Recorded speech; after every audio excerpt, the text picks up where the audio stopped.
আসসালামু আলাইকুম ফ্রেন্ডস, কেমন আছেন সবাই? আশা করি নিশ্চয়ই ভালো। আজ আপনাদের জন্য তবু তোমাকে চাই গল্পের 7 নম্বর পর্ব নিয়ে এলাম। যদি ভালো লেগে থাকে তাহলে ছোট্ট করে একটি লাইক দিয়ে দেবেন। আর হ্যাঁ, ছোট্ট একটি রিকোয়েস্ট, আপনারা কেউ ভুল বুঝবেন না। গল্পে আমার ডিভাইসটি রিফ্রেশ দেওয়ার পর থেকে সবকিছুই ডিলিট হয়ে গেছে, বা গল্প যা কানেক্ট করা ছিল বা আমরা একসাথে রেখেছিলাম লিখে সেগুলো ডিলিট হয়ে গেছে। আর আজ হতে পারে যে আগের পর্বের কিছু অংশ এখানে থেকে যাবে। আমার সঠিক মনে নেই যে কোথা থেকে আমি শেষ করেছিলাম, তাই আবার এখান থেকে শুরু করছি।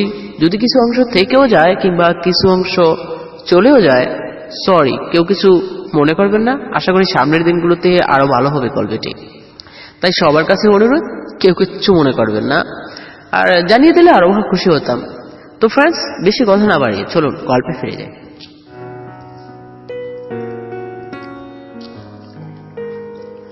নির্ণয়ের বুকের সমান তোহা কোথায় যেন বলে খাটু মেয়েরা রোমাঞ্চের জন্য পারফেক্ট। এরা বুকের কম্পন শুনতে পায়, কিন্তু লম্বা মেয়েরা তা পারে না। খাটু মেয়েদের বুকে মিশিয়ে নেওয়া যায়, কিন্তু লম্বা মেয়েরা দৌড়ার আগে মাথায় বাড়ি খায়। তোহা যে কাঁপছে এটা নির্ণয় বুঝতে পারছে। তোহাকে আরেকটু কাঁপানোর জন্য নির্ণয় তোহার চুল সরিয়ে গায়ে হাত রাখে। তোহা জটকা দিয়ে সেখান থেকে সরিয়ে সে ঘরে বসে। তোহার চোখ মুখ লাল হয়ে গেছে। নির্ণয় বারান্দায় দাঁড়িয়েই তোহাকে দেখছে। কিছুক্ষণ পর নির্ণয় ঘরে আসে। তোহাকে বলে, হাঁটতে যাবা? তোহা বলল, না। নির্ণয় বলল, চলো সামনে থেকে একটু হেসে আসি। তোহা বলল, আমি যাব না, ভালো লাগছে না আমার। নির্ণয় বলল, আচ্ছা চা বা কফি কিছু খাবে? তোহা বলল, না। নির্ণয় বলল, তাহলে এখানেই বসে থাকো, আর কি করার। নির্ণয় টি টেবিলের উপর পা রেখে সোফার উপর বসে ফোন চাপছে। তোহা আর চোখে নির্ণয়কে দেখছে। এই ছেলে কি কারেন্ট? শুয়ে দিলে এত শখ লাগে কেন? নির্ণয়ের দিকে তাকিয়ে এসব ভাবছে তোহা। একটু পর তোহা নির্ণয়কে বলল, আমি বাহিরে যাব। নির্ণয় বলল, হঠাৎ ডিসিশন চেঞ্জ? তোহা বলল, হ্যাঁ যাব, নিয়ে চলু। নির্ণয় বলল, রেডি হও। তোহা এবার নীল রঙের একটা বোরকা পরলো। 4টা বোরকা সাথে করে এনেছে, আরেকটা পরে এসেছে। বিয়ের পর শাশুড়ি মা তোহাকে এতগুলো বোরকা একসাথে কিনে দিয়েছিল। রেডি হতে হতে তোহার নির্ণয়কে বলল, ফোন টিপা রাখবেন নাকি যাবেন না? নির্ণয় বলল, আমি তো রেডি। তোহা বলল, টি শার্ট পরে যাবেন? নির্ণয় বলল, হ্যাঁ। তোহা বলল, না, শার্ট পরুন, শার্টে আপনাকে আরো সুন্দর লাগে। নির্ণয় বলল, আচ্ছা বের করে দাও। পরে তোহার রেডি হয়ে নির্ণয়কে শার্ট দিল। নির্ণয় চেঞ্জ করে যে চুল আঁচড়িয়ে বেরিয়ে গেল। তোহা সবসময়ই প্লেন হিলে অভ্যস্ত। সবসময় 3 ইঞ্চি উঁচু প্লেন হিল পরে। কিভাবে পরে আল্লাহ জানে।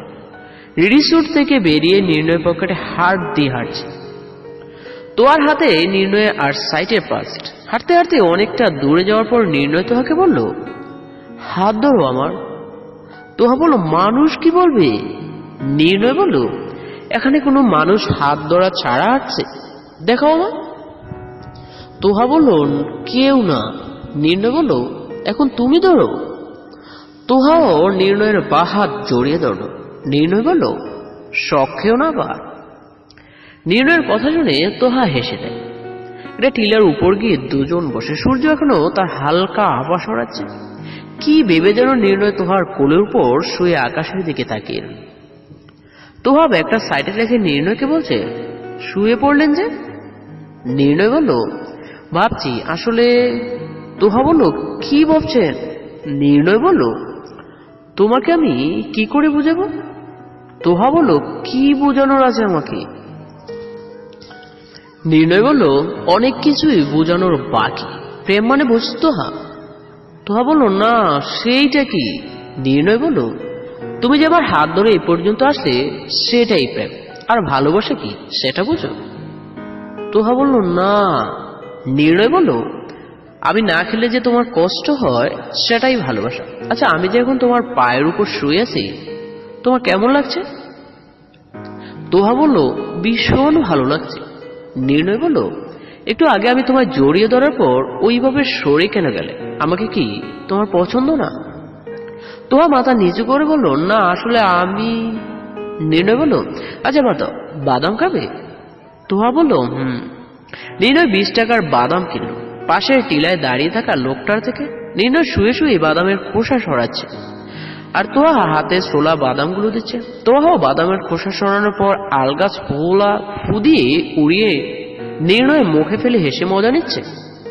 তোহা নির্ণয়কে খাওয়াচ্ছে, আর নির্ণয় তোহাকে। এটাকে বোধ হয় বৈধ প্রেম বলে। সারাক্ষণ নির্ণয় তোহার কোলে শুয়েছিল। একসময় তোহা বলল, সন্ধ্যা হয়ে যাচ্ছে, রিসেটে ফিরবেন না? নির্ণয় বলল, হ্যাঁ চলো। তোহা বলল, একটা কথা বলবো? নির্ণয় বলল, হ্যাঁ বলো। তোহা বলল, নামাজ পড়বেন আমার সাথে রিসোর্টে ফিরে, ঠিক আছে? নির্ণয় বলল, দেখা যাক। তোহা বলল, পড়তেই হবে। নির্ণয় বলল, আচ্ছা পড়বো। নির্ণয় উঠে দাঁড়িয়ে হাত ধরে তোহাকে উঠায়। তোহার হাতে পায়ে মোজা ছিল। হাত মোজা খুলে এতক্ষণ বাদামের খোসা ছড়াচ্ছিল। তোহা সেগুলো পরে আবার হাঁটা ধরল। সূর্য তখন ডুবে ডুবে অবস্থা। সূর্যের লাল আভা পুরোটাই তোহার উপর পড়ছে। নির্ণয় তোহার মুখের দিকে তাকিয়েছিল, আর তোহার নির্ণয়ের হাত জড়িয়ে ধরে হাঁটছে। রিসোর্টে ফিরেই তোহা বোরকা খুলে অজু করে নামাজের জন্য দাঁড়ায়, আর নির্ণয় শার্ট প্যান্ট পাল্টে টি শার্ট পরে অজু করে আসে। নির্ণয় খানিকটা পেছনে তোহার নামাজ পড়তে দাঁড়ায়। দুজন একসাথে নামাজ শেষ করে সোফার উপরে বসে। তোহার নির্ণয়কে বলল, চা হলে ভালো হতো। নির্ণয় বলল, দাঁড়াও আমি বলে দিই চা দিয়ে দিতে। নির্ণয় রিসিপশনে ফোন দিয়ে বলে শাপলা রিসোর্টে 2 তলায় 2 কাপ চা দিয়ে যেতে। এখানে ঘন ঘন লোডশেডিং হয়, কিন্তু নির্ণয় আসার পর এখনো হয়নি। কিছুক্ষণ পর সার্ভিস লোকেরা চা দিয়ে গেল আর বিল নিয়ে গেল। নির্ণয় একটা চেয়ার নিয়ে তখনও বারান্দায় গেল। নির্ণয় চেয়ারে বসে তোহাকে ওর কোলে বসালো। তোহা নির্ণয়ের কোলে বসে চা খাচ্ছিল। তোহা কোলে বসতেই চায়নি, কিন্তু নির্ণয় জোর করে বসেছে। চা খেতে খেতে দুজন অনেক গল্প করলো। এখানে সাধারণত রাত 9টার পর কেউ বের হতে দেয়। রাত 9টার পর ট্যুরিস্টদের বের হওয়া একদম নিষেধ। চারপাশে যখন একটা বাতি নিভেছে, অর্থাৎ মানুষ ঘুমিয়ে পড়তে শুরু করেছে, তখন তোহা বলল, ডিনারটা ভালো ছিল, ফ্রি ডিনার হিসাবে ভালো। নির্ণয় বলল, হ্যাঁ, বাট সব চার্জের সাথে কেটে রাখে, নামেই শুধু ফ্রি। এসব নামাজ তো পড়ে ফেলেছ, ঘুমাবে না? তোহা বলল, দুপুরে ঘুমাইলাম না, এখন কি ঘুম আসবে? নির্ণয় বলল, তাহলে চলো দুজন মিলে মুভি দেখি, স্মার্ট টিভি আর ওয়াইফাই সবই তো আছে। তোহা বলল, না ওসব দেখি না, আমি একটু হাত মুখ ধুয়ে আসি। যেই না তোহা বাথরুমে ঢুকেছে হাত মুখ ধোবে বলে, অমনি কারেন্ট চলে গেল। তোহা একটা চিৎকার দিয়ে বাথরুম থেকে বেরিয়ে আসে। নির্ণয়ের সামনে যেতেই তোহা নির্ণয়কে জড়িয়ে ধরল। নির্ণয় বলল, রিল্যাক্স, কারেন্ট গেছে, শুধু ফ্ল্যাশ অন করে দিলাম, তাকাও এখন। তোহা বলল, জানেন আমি কতটা ভয় পেয়ে গেছি? নির্ণয় বলল, হ্যাঁ সেটাই কালই বুঝেছি তুমি কতটা ভীতু। চলো আমার সাথে, আমি লাইট ধরি আর তুমি হাত মুখ ধো। তোহা বলল, দাঁড়ান। নির্ণয় লাইট হাতে নিয়েই দাঁড়িয়েছিল, আর তোহা হাত মুখ ধুয়ে আসে। এরপর দুজন আবারও বারান্দায় চলে যায়। কারেন্ট আসলেই ঘুমোতে যাবে। সব কিছু অন্ধকার হয়ে যাওয়াতে খোলা বারান্দায় যে পোকার সবুজ বাতিগুলো জল জল করছে। তোহা সেগুলো ধরছে আর হাসছে। নির্ণয় দাঁড়িয়ে দাঁড়িয়ে ফোন টিপছে। আধা ঘন্টা পর কারেন্ট এলে দুজনেই বারান্দায় দরজা লাগিয়ে ঘুমোতে যায়। তখন বাজে রাত 11টা। তোহা বলল, বাতি বন্ধ করে ঘুমাবে? বড় কোচকে নির্ণয় বলল, তো কি অন করে ঘুমাবো? তোহা বলল, হ্যাঁ। নির্ণয় বলল, কেন? তোহা বলল, আমার ভয় লাগে। নির্ণয় বলল, আমি আছি তো, লাইট অন থাকলে ঘুম আসবে না। তোহা বলল, আচ্ছা অফ করে দেন তাহলে। তোহা শরীরের উপর পাতলা চাদর নিয়েই শুয়ে পড়ল, কারণ এখানে ভালোই শীত শীত লাগছে।